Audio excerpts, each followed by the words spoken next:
Maya Torres stood on the bridge of the Silver Dawn and watched the stars through the cracked viewport. 3 months had passed since she last saw her home planet Earth. 3 months since everything changed. The refugee ship drifted slowly through, empty space between star systems. Its engines made soft humming sounds that echoed through the metal halls. Behind Maya, the bridge crew worked quietly at their stations. Half of them were human like her. The other half belonged to 2 alien races that humans had nearly destroyed. She turned to look at Lirelai Moonwhisper, the tall elf woman who stood near the navigation console. Lirelai's silver hair fell past her shoulders like moonlight. Her pointed ears twitched slightly as she listened to reports from the ship's different sections. "Commander Torres," Lirelai said in her musical voice. "My people in Section 7 need more medical supplies. The children are getting sick again." Maya nodded and made a note on her datapad. The Silver Dawn carried over 3,000 refugees from 2 worlds that no longer existed. Most were Sylvani elves like Lirelai. The rest belonged to a race called Zephyrians, who had crystal-like skin that changed colors with their emotions. "I'll see what we can spare from our emergency stores," Maya replied. She had learned to trust Lirelai over the past months. The elf woman had been a warrior priestess on her homeworld before the humans came. Now she helped keep the refugees calm and organized. The bridge doors opened with a soft hiss. Veltara Crystal Song walked in, her blue crystal skin glowing faintly in the dim light. She was the chief scientist among the Zephyrian refugees. Her people communicated partly through the color changes in their skin, and Maya had learned that blue meant Veltara was worried about something. "Maya," Veltara said, using the human custom of first names that she had adopted. "I have finished checking our food supplies. We have enough for maybe 2 more weeks if we keep rationing." Maya felt her stomach tighten. They had been searching for a safe place to land for months, but every human colony they approached either turned them away or tried to capture them. The Terran Empire had marked all the refugees as dangerous criminals. "What about the farming pods you've been working on?" Maya asked. Veltara's skin shifted to a pale yellow color that meant uncertainty. "They might work, but we need rare minerals to make them grow food properly. Minerals that were common on our home worlds." Maya remembered those worlds. She had been there when the Empire's fleet arrived. She had watched from her ship as the orbital bombardment began. The Sylvani forests had burned for days, their ancient trees turning to ash and smoke. The Zephyrian crystal cities had shattered like glass, their beautiful spires falling into glittering dust. The Empire said both. Worlds contained strategic resources that humans needed. They said the aliens were planning to attack human colonies. Maya had believed those lies then. She had been a loyal officer in the Terran Imperial Navy, following orders without question. That changed when she saw the refugee camps. Thousands of alien civilians, mostly women and children, herded into temporary shelters, while human soldiers prepared them for transport to prison worlds. Maya had expected to find dangerous warriors or advanced weapons. Instead, she found families crying over lost homes and ancient cultures being erased forever. "Commander," called out Jenny Walsh, the human communications officer, "I'm picking up a transmission. It's encrypted, but the signal pattern matches the one Dr. Grant told us to watch for." Maya felt a spark of hope. Dr. Lisa Grant was a former Terran scientist who had contacted them weeks ago. She claimed to be part of a resistance network that helped alien refugees. Maya wasn't sure if she could trust Grant, but they were running out of options. "Put it through to my private channel," Maya ordered. The message was short and simple. It gave them coordinates for a meeting point in an asteroid field 3 days away. Grant promised food, medical supplies, and information about safe harbors. The message ended with a warning that Imperial scout ships had been seen in nearby systems. Maya looked around the bridge at her mixed crew.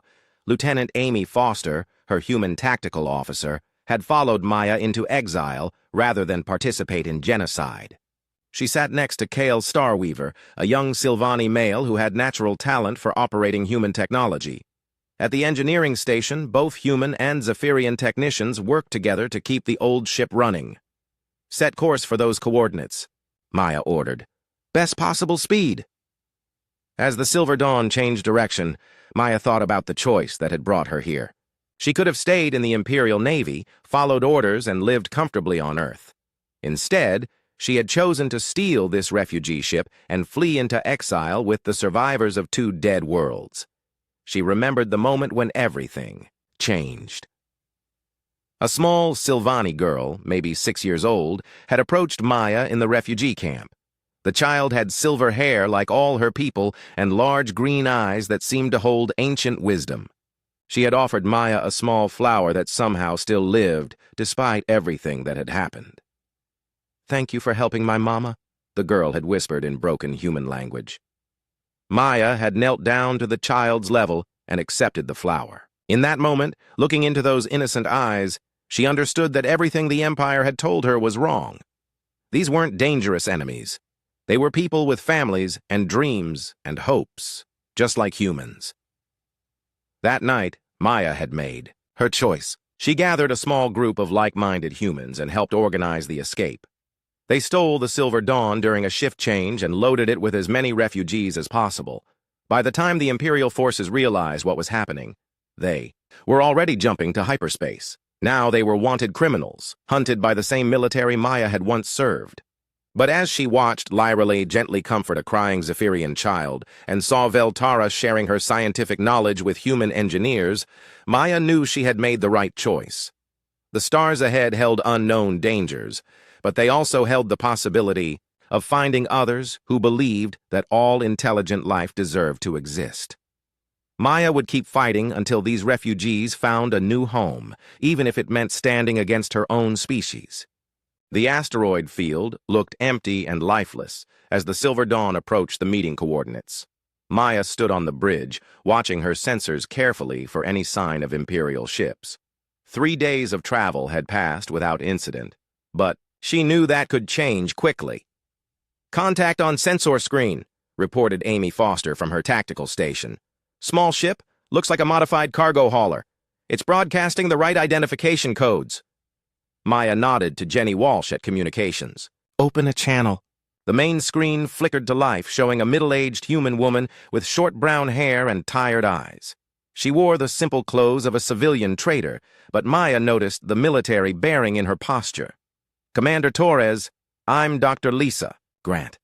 Permission to come aboard your ship for a face-to-face meeting." "Granted," Maya replied. "Docking Bay 2 is open." 20 minutes later, Maya waited in the ship's small conference room with Lyrale and Veltara. When Dr. Grant entered, she moved with the careful steps of someone who had lived dangerously for a long time. She carried a sealed case and looked around the room with sharp, intelligent eyes.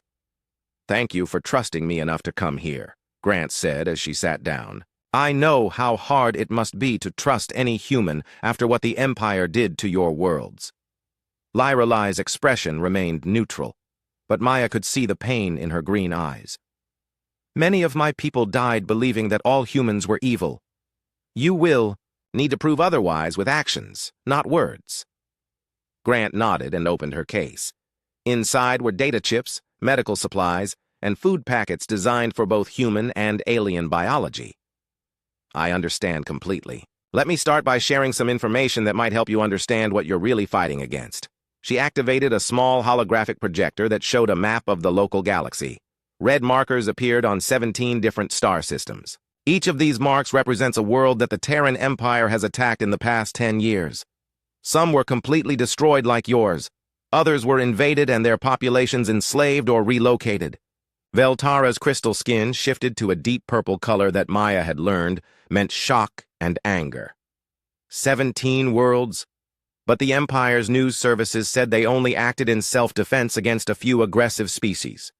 The Empire lies to its own people as much as it lies to everyone else, Grant said bitterly.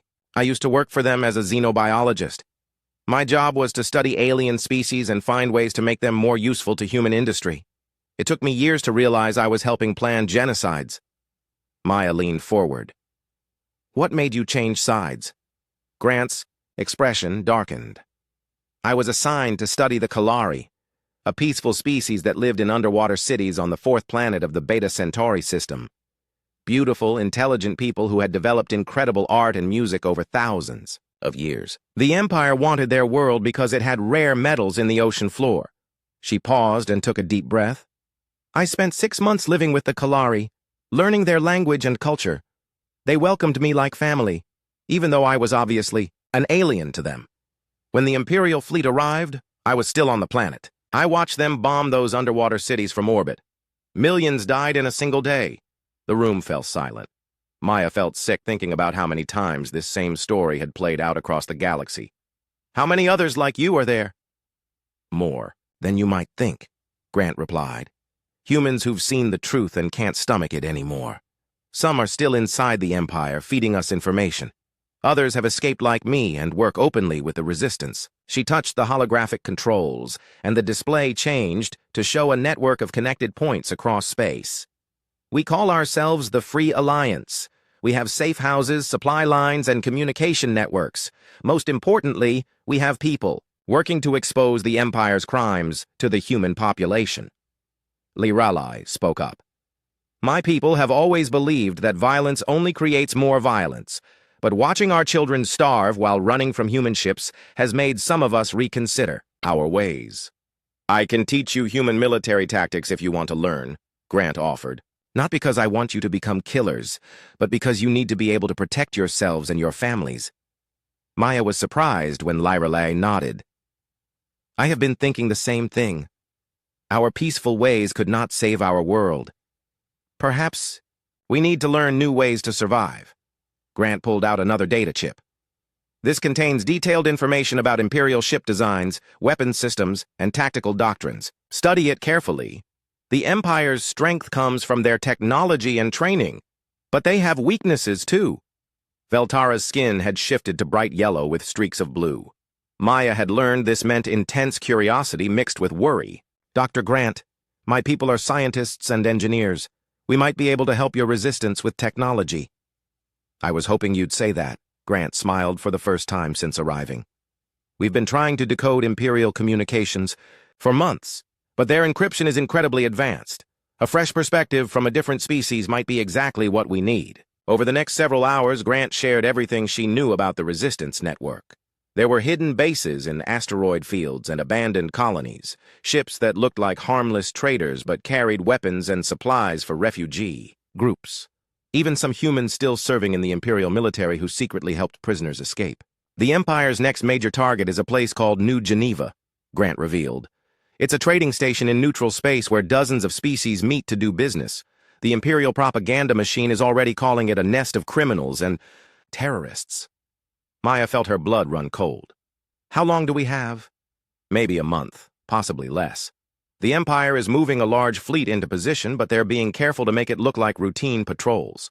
Liralai stood up and began pacing. Around the small room, Maya could see her wrestling with difficult thoughts. How many people live on this station? About 50,000 from at least 20 different species, Grant answered. Most are civilians, traders, and their families. Some refugees like you have settled there too. We have to warn them, Maya said immediately. Grant shook her head, sadly. We've tried. The station authorities don't want to believe that humans would attack a neutral trading post. They think it would be too politically expensive for the Empire. Then we go there ourselves, Liralai declared, stopping her pacing. If the authorities won't listen to warnings, maybe they'll listen to survivors who've seen what the Empire really does. Veltara's skin brightened to silver with gold highlights, colors that meant determination and hope. My people know many traders who use that station. If I can contact them, they might help spread word about the danger. Maya looked around the table at the three women. A few months ago, they had been strangers from different worlds. Now they were planning to risk their lives to save people they had never met. It reminded her why she had chosen to leave the Empire. Behind! All right, Maya decided. We'll go to New Geneva. But this time we won't just be running from the Empire. We'll be fighting back. Grant reached into her case one more time and pulled out several small devices. Communication implants, she explained. They'll let you stay in touch with our network even if you're captured. Be careful, though. If the Empire discovers you have them, they'll know you're working with the Resistance. As Grant prepared to leave, she turned back to Maya. Commander, I should tell you that your escape with the Silver Dawn has become famous in Resistance circles, proof that some humans will choose what's right over what's easy. That gives people hope. After Grant's ship departed, Maya stood alone on the bridge looking out at the stars. Somewhere out there, 50,000 innocent beings were going about, their daily lives, unaware that death was coming for them. Maya had spent her whole life believing that humans were the good guys, bringing order and civilization to a chaotic galaxy. Now she knew the truth, and she would spend whatever time she had left trying to make up for the lies she had once believed. New Geneva Station appeared on the Silver Dawn's view screen like a giant spinning wheel in space. Thousands of lights dotted its surface, and ships from dozens of different species moved in organized patterns around its docking ports. Maya had never seen anything like it. The station was a testament to what different species could build together when they weren't trying to destroy each other. "It's beautiful," Lyralay whispered from beside her. The elf woman had been studying human military tactics for weeks, but Maya could still see the wonder in her eyes as they approached the massive structure. "My people used to trade here before the Empire attacked our world," Veltara added. Her crystal skin showed patterns of blue and silver that meant sadness mixed with nostalgia. "I have friends here who think I'm dead." Maya checked their false identification papers one more time. Dr. Grant's resistance network had provided them with fake credentials that showed them as independent traders. The Silver Dawn's computer files had been altered to match their cover story. As far as anyone knew, they were humans from a frontier colony looking to sell rare minerals. "Remember, we can't tell everyone the truth right away," Maya warned her. "Companions. If word spreads too fast that we're here, Imperial agents might hear about it." The docking process went smoothly. Station security scanned their ship and accepted their fake papers without question. Within an hour, Maya found herself walking through the station's main marketplace alongside Lyralay and Veltara. All three women wore clothing designed to hide their identities, but Maya still felt nervous every time they passed a security camera. The marketplace buzzed with activity. Merchants from across the galaxy sold everything from exotic foods to advanced technology. Maya heard at least a dozen different languages being spoken around them. Children from various species played together, while their parents conducted business. It reminded her of everything the Empire claimed to be protecting, but was actually destroying. "There!" Veltara pointed toward a small shop filled with glowing crystals. "That's Zara Brightstone's store. She and I studied together before I became a scientist." They approached the crystal shop carefully. Inside, a female Zephyrian with purple-tinted skin looked up from arranging her displays. When she saw Veltara, her skin immediately shifted to bright yellow with gold streaks. "Veltara!" Zara cried out in the musical language of their people. "Everyone said you died when the Empire attacked Zephyros Prime." The two friends embraced while their skin colors danced through patterns of joy and relief. Maya watched the reunion with mixed emotions.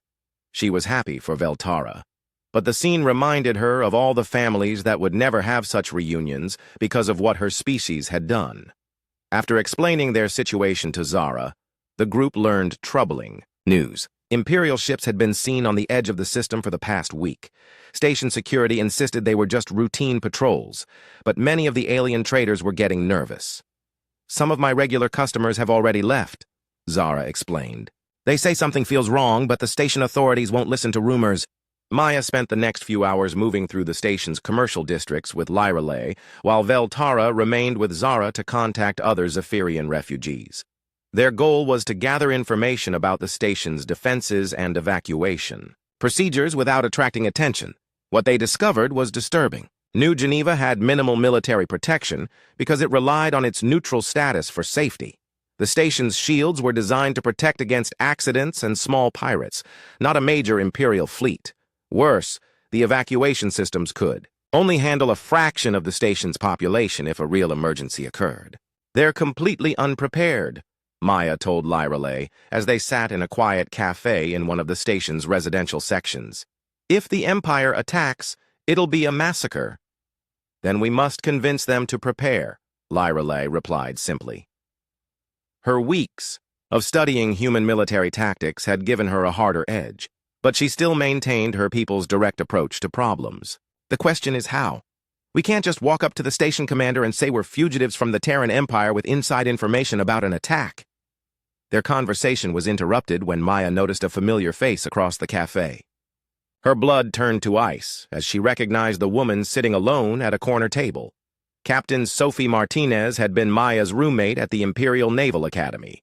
They had served together on 3 different ships before Maya's assignment to the refugee operation. Sophie looked older than Maya remembered, with new lines around her eyes and gray streaks in her black hair. She wore civilian clothes, but Maya could see the outline of a concealed weapon under her jacket. Their eyes met across the crowded cafe, and Maya saw recognition flash across Sophie's face. "We need to leave now," Maya whispered to Lyrelay, but it was too late. Sophie was already standing up and walking toward their table. Maya's hand moved instinctively toward her own hidden weapon, but Lyrelay's gentle touch on her arm stopped her. "Maya Torres," Sophie said as she reached their table. "I heard rumors that you might be in this sector, but I didn't really believe them." "Hello, Sophie," Maya replied, trying to keep her voice steady. "What brings you to New Geneva?" Sophie's smile didn't reach her eyes. "I'm here on official business. Security consultation for the station authorities. You know how dangerous this sector has become with all the alien terrorist activity." Maya felt sick hearing the Empire's propaganda coming from her old friend's mouth.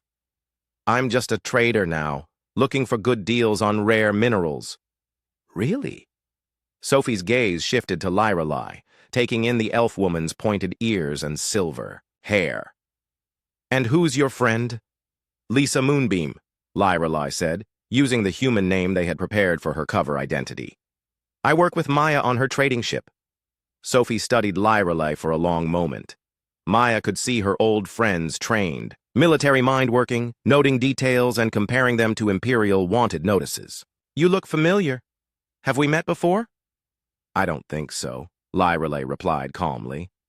"I've never served in the Imperial military." The conversation continued for several more tense minutes before Sophie finally excused herself. But as she walked away, Maya saw her pull out a communication device. Their cover was blown, and soon every Imperial agent on the station would be looking for them. "We have to warn Veltara and get back to the ship," Maya said urgently. They moved quickly through the station's corridors, using service passages and maintenance shafts that Lyrelay's enhanced senses helped them navigate in the dim lighting. But when they reached Zara's crystal shop, they found it surrounded by station security officers. Through the crowd, Maya could see Veltara and Zara being led away in restraints. Both Zephyrian women's skin showed the deep red patterns that meant fear and anger. Station security was treating them as criminals rather than refugees. Imperial agents must have convinced the authorities that they're dangerous terrorists, Maya whispered to Lyrelay as they watched from a hidden alcove. "Then we rescue them," Lyrelay stated with the same calm certainty she used for everything. Maya started to object that it was too dangerous, but then she looked into Lyrelay's green eyes and saw something that hadn't been there before. The gentle priestess was becoming a warrior, hardened by loss and focused by purpose. Over the next hour, they gathered intelligence about where their friends were being held. The station's security center was heavily guarded, but it was designed to handle civilian criminals, not military infiltration. Lyrelay's natural agility and Maya's combat training made them a formidable team. As they prepared for their rescue attempt, alarms began blaring throughout the station. Emergency broadcasts announced that a large fleet of unidentified ships had been detected approaching New Geneva. The station authorities called for calm while they tried to determine the fleet's intentions. Maya and Lyrelay exchanged grim looks. They both knew exactly who those ships belonged to and what they intended to do. The Empire had arrived early, and 50,000 innocent lives hung in the balance. "Change of plans," Maya said grimly. "We rescue our friends, and then we save everyone else." Lyrelay nodded and checked her weapons. The peaceful elf priestess was gone, replaced by something harder and more dangerous. For all the worlds that can no longer speak for themselves. As they moved through the station's corridors toward the security center, Maya realized that this moment would define everything that came after. They were no longer just refugees running from the Empire. They were the thin line standing between Imperial genocide and 50,000 innocent lives. Chatit. Battle for New Geneva was about to begin, and Maya Torres was ready to fight for something bigger than herself. The security center's alarms added to the chaos as Maya and Lirelei moved through its corridors. Emergency lights bathed everything in red, and confused voices echoed from every direction. The station's security forces were trying to figure out if the approaching Imperial fleet was friend or enemy while dealing with what they believed were terrorist infiltrators. Maya pressed herself against a wall as two guards ran past them toward the main communication center. Beside her, Lirelei moved with the fluid grace of a hunter, her weeks of combat training combining perfectly with her natural elven abilities. They had already disabled 3 security checkpoints using non-lethal methods, but Maya knew their luck wouldn't hold forever. "The detention cells are 2 levels down," Maya whispered as they reached a maintenance shaft. "If we can reach them before the Empire starts shooting, we might have a chance." They dropped through the shaft into the lower levels of the security complex. Here, the alarms were muted but still audible. Maya could hear voices from nearby cells, prisoners asking guards what was happening. The fear in those voices reminded her of the refugee camps she had seen after the destruction of the alien worlds. At the end of a long corridor, they found Veltara and Zara locked in a cell designed for dangerous criminals. Both Zephyrian women sat calmly on the metal benches, their crystal skin showing patterns of patient endurance. When they saw Maya and Lirelei approach, relief flooded their features. "The Empire fleet arrived 30 minutes ago," Veltara said, as Maya worked on the cell's electronic lock. "They're demanding that the station authorities surrender all alien refugees and resistance sympathizers." "What did the station commander tell them?" Lirelei asked, while keeping watch for guards. Zara's skin shifted to dark blue patterns of deep concern. "He's trying to negotiate. He still believes this is some kind of misunderstanding that can be resolved peacefully." The cell door opened with a soft click. As the 4 women moved back through the security complex, Maya's communication implant crackled to life with an emergency message from Dr. Grant's resistance network. Imperial forces throughout the galaxy were moving simultaneously against refugee settlements and resistance bases. This wasn't just an attack on New Geneva. It was the beginning of a coordinated campaign to eliminate all opposition to the Empire. They reached the main level just as the station shook violently around them. Through the security center's viewports, Maya could see the brilliant flashes of weapons fire in space. The Imperial fleet had opened fire on New Geneva's outer defenses, which were already beginning to fail under the assault. "They're not even trying to negotiate," Maya said bitterly. "This was always going to be a massacre." The security center's main communication system came alive with frantic messages from across the station. Evacuation orders mixed with damage reports and desperate calls for help. In the chaos, Maya heard something that made her blood freeze. Captain Sophie Martinez's voice was coordinating the Imperial attack from her ship in orbit. "All station. Defense platforms have been neutralized," Sophie reported to her fleet commander. "Beginning bombardment of civilian sectors to drive the population toward designated collection points." Maya closed her eyes and tried to process what she was hearing. The Empire wasn't just conquering New Geneva. They were herding its population. Like animals, probably preparing to sort them into useful workers and those destined for elimination. "We have to reach the evacuation bays," Lirelei said urgently. "Maybe we can help get some people to safety." They fought their way through corridors filled with panicking civilians and confused security officers. The station's artificial gravity fluctuated as power systems failed under the Imperial bombardment. Emergency bulkheads sealed automatically, forcing them to take longer routes through maintenance areas. When they finally reached Evacuation Bay 7, they found hundreds of beings from dozens of species crowded together in terror. Parents held children close while elderly aliens sat quietly, their faces showing the resignation of those who had lived through wars before. The evacuation ships could only hold a fraction of the people waiting to escape. Maya immediately began, helping organize the evacuation while Lirelei used her natural authority to calm frightened families. Veltara and Zara worked with the bay's technical staff to override safety protocols and pack more people into each departing ship than was officially safe. "Maya Torres." The familiar voice made Maya spin around. Sophie Martinez stood at the bay's entrance, flanked by 6 Imperial Marines in full combat armor. Her old friend looked tired and angry, but her weapon was steady in her hands. "I should have recognized you immediately," Sophie continued. "The famous traitor who stole a refugee ship and disappeared into space.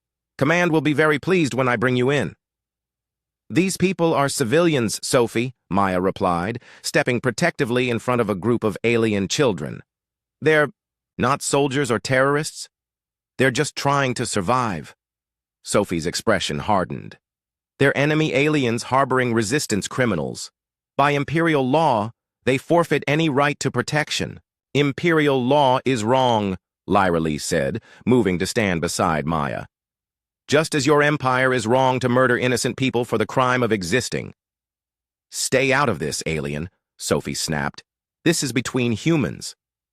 Maya felt something break inside her chest. The woman standing across from her wore Sophie's face and spoke with Sophie's voice. But the friend she had once known was gone. In her place stood everything Maya had learned to hate about the empire she had once served. "No," Maya said quietly. "It's between people who believe in murder and people who believe in life, and I know which side I'm on." The fight that followed was brutal and desperate. Sophie's Marines had better armor and weapons, but they were fighting in close quarters among panicking civilians. Maya and Lirelai worked together with the fluid coordination they had developed over months of partnership. Veltara and Zara used their species' natural agility to strike from unexpected angles.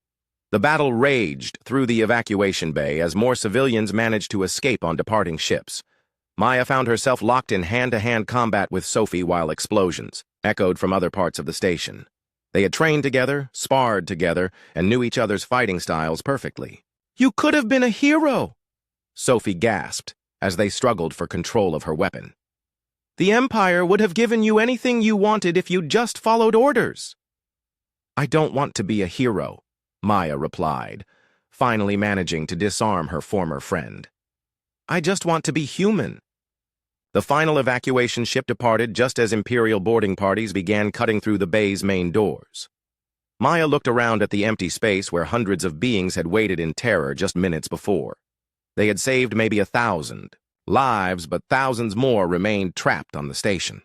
Sophie lay unconscious on the deck, her Marines either dead or captured. Maya felt no satisfaction in the victory. Every person they saved was balanced against the knowledge that so many others would die because of choices made by people like her former friend. As Imperial soldiers broke through the bay's defenses, Maya and her companions retreated deeper into the station's maintenance areas. They could hear the systematic destruction continuing above them as the Empire methodically eliminated any section that might harbor resistance fighters. Through her communication implant, Maya received reports from resistance cells across the galaxy. The coordinated Imperial offensive was succeeding beyond the Empire's wildest expectations. Refugee settlements were being wiped out, resistance bases were falling, and the few independent worlds that had offered sanctuary to alien species were surrendering rather than face destruction. But there was other news too. On Earth itself, massive protests were erupting as civilians learned the truth about their government's actions. Military officers were beginning to question orders that involved genocide. The Empire's propaganda machine was working overtime to maintain control, but cracks were appearing in the foundation of lies that supported Imperial rule. "The truth is spreading," Veltara observed as they huddled in a maintenance shaft while Imperial patrols searched for survivors.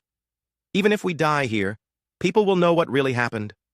Lyralei's skin glowed softly in the darkness, a sign that she was accessing the deep meditative state her people used in times of crisis. "My grandmother once told me that the difference between victory and defeat is not whether you live or die.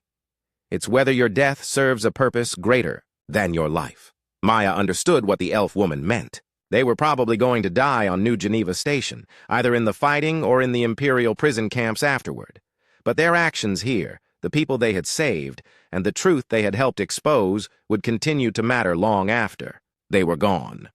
As the sounds of destruction continued around them, Maya Torres prepared to make her final stand, not as a former Imperial officer, but as a human being who had chosen to do what was right, regardless of the cost. 6 months after the destruction of New Geneva, Maya Torres stood on the bridge of the Resistance flagship Freedom's Call as it approached the heavily defended New Terra system.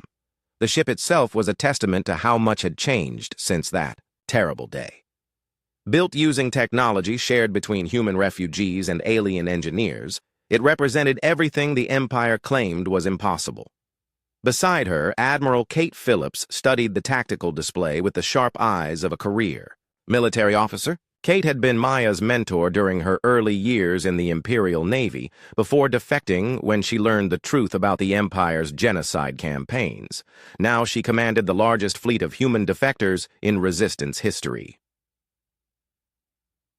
17. Imperial battleships defending the planet, Kate reported. Plus orbital defense platforms and ground-based missile batteries. This won't be easy. Maya nodded and activated the ship's communication system.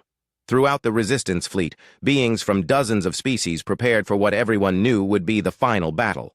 On the screen, she could see Lyrelai aboard, the Sylvani ship Starweaver, where she now served as both spiritual leader and military commander for her people. The months since New Geneva had transformed the gentle priestess into something harder but no less compassionate. All ships, this is Commander Torres, Maya announced. Today we're not just fighting for our own freedom, we're fighting for the right of all intelligent life to exist. The Empire has spent decades spreading lies about alien threats and human superiority.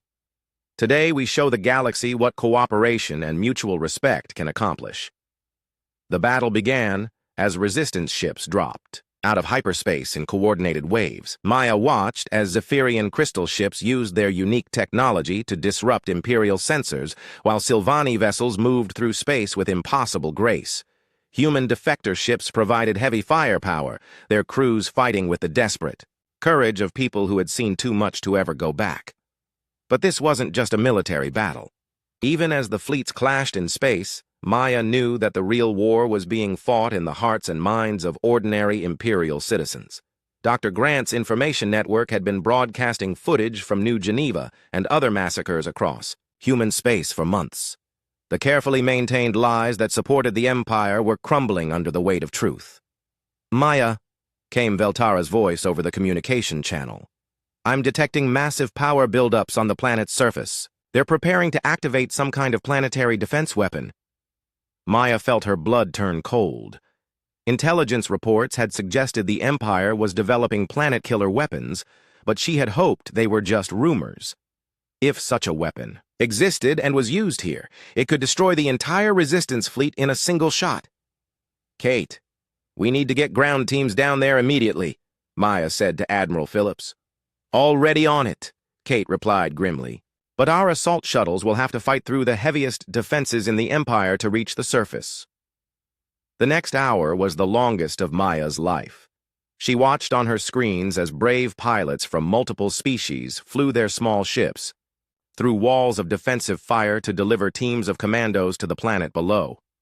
Many ships didn't make it, their crews dying in brilliant explosions that lit up the dark space around New Terra. Lyrelai led one of the ground assault teams personally, her enhanced elven senses and combat training making her invaluable for infiltrating the heavily defended weapons facility. Maya wanted to go with her, but her place was here, coordinating the space battle and keeping the Imperial fleet too busy to support their ground forces effectively. Maya, you need to see this, came Dr. Grant's voice from the communications station. She had insisted on joining the attack despite being a civilian scientist rather than a soldier. On the main screen, Grant displayed intercepted Imperial communications from across human space. Military units were refusing orders to fire on civilian protesters. Entire ship crews were abandoning their posts rather than participate in genocide. Most importantly, the Imperial Senate was in emergency session, debating whether to remove the current leadership from power. The truth is spreading faster than they can contain it, Grant explained. People are learning that the Empire has been systematically murdering human dissenters as well as alien civilians. The official story about defending humanity from alien threats is falling apart. Maya felt a surge of hope, but it was quickly dampened by reports from the ground assault teams. The planetary weapon was almost ready to fire, and Lyrelai's team was still fighting through layers of Imperial defenses to reach the control center. All ships, concentrate fire on the planetary defense grid, Maya ordered. We need to give our ground teams every advantage we can. The Resistance fleet pressed its attack with desperate courage. Ships from species that had been enemies of each other for generations now fought side by side against their common oppressor. Maya watched a badly damaged Zephyrian cruiser ram an Imperial battleship to clear a path for Sylvani fighters. The sacrifice of those crystal-skinned warriors would be remembered in songs for generations. Maya, Lyralai's voice crackled over the communication channel, distorted by interference from the planet's surface. We've reached the weapon control center, but the activation sequence has already begun. I can stop it, but someone needs to stay behind to manually prevent the restart. Maya closed her eyes, understanding what Lyralai was really saying. The weapon could be stopped, but only at the cost of whoever remained to ensure it stayed offline. After everything they had been through together, the elf woman was volunteering to die so that others could live. There has to be another way, Maya said desperately. Sometimes there isn't, Lyralai replied with the same gentle certainty she had always shown. Tell my people that I died as I lived in service to all life. The planetary weapon's power readings dropped to 0 just as Imperial forces reached the control center. Maya watched the tactical display through tears, knowing that her closest friend and partner had just made the ultimate sacrifice. But even through her grief, she could see that Lyralai's action had changed everything. With their ultimate weapon neutralized, the Imperial fleet began to fall back toward the planet's surface. More importantly, reports were flooding in from across human space about military units openly joining the resistance. The Imperial government was collapsing as its own people finally learned the truth about what had been done in their name. Maya, Admiral Phillips said quietly. Long-range sensors are detecting multiple Imperial fleets surrendering to resistance forces. It's over. The Empire is finished. 3 weeks later, Maya stood in the rebuilt council chambers of New Geneva Station, watching as representatives from dozens of species gathered for the first truly free galactic assembly in generations. The station had been reconstructed using combined technology from multiple civilizations, creating something more beautiful and functional than anything built by humans alone. Veltara approached her as the opening ceremonies began. The Zephyrian scientist now served as the chief technology coordinator for the new Galactic Confederation, her crystal skin showing patterns of cautious optimism. The human delegation is requesting that you serve as their representative, Veltara informed her. They want someone who understands both human nature and the cost of imperial arrogance. Maya looked out at the assembled delegates, beings from worlds that had suffered under human expansion, but were now willing to work toward a peaceful future. In the front row, she could see Sophie Martinez, who had spent months in therapy after learning the full extent of the Empire's crimes. Her former friend was now working to help establish accountability procedures for war criminals. I think I'd prefer to serve under alien command for a while, Maya replied. Humans need to learn how to follow before we can lead again. The first order of business for the new Confederation was establishing memorials for the worlds and species that had been destroyed during the Imperial expansion. Maya watched as Zara Brightstone, now the official representative for Zephyrian refugees, spoke about her lost homeworld with dignity and grace. There would be justice for the crimes committed, but also room for redemption and growth. As the session continued, Maya found herself thinking about Lyralai Moonwhisper, the gentle priestess who had become a warrior when her people needed her most. The elf woman's sacrifice had not just stopped a weapon. It had shown the galaxy that true strength came from protecting others rather than dominating them. Outside the council chamber's great windows, ships from every known species moved in peaceful formation around the reconstructed station. Human vessels flew alongside the same alien designs they had once tried to destroy, their crews working together to build something better than what had come before. Maya Torres had started her journey as a loyal Imperial officer who believed in human superiority. She was ending it as something more valuable, a human being who understood that the greatest honor came not from conquest, but from the courage to admit when you were wrong and the determination to do better. The Empire had fallen, but from its ashes had risen something unprecedented in galactic history, a truly cooperative civilization where strength was measured not by the ability to destroy, but by the capacity to create and protect. It was everything Lyralai had died for, and everything Maya would spend the rest of her life working to preserve. The stars beyond the station's windows seemed brighter somehow, as if the galaxy itself was celebrating the end of an age of darkness and the beginning of something filled with hope.